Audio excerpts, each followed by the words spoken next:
ملاس ته هلکه په ملاس ته ډېره ښکلې ده.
دا وګوره دا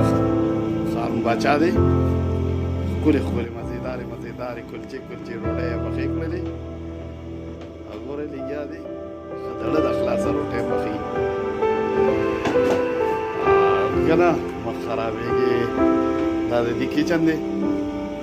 او دا ضمیر خان دی دا ضمیر شاه دی یو پکې داسې خپه دی دا وګوره ښه ښکلې مزېدارې روټۍ دا د دې کچن دی دغه دروازه ده او دی د کپړو المارۍ دي وګوره او دی د اکسرې میز دی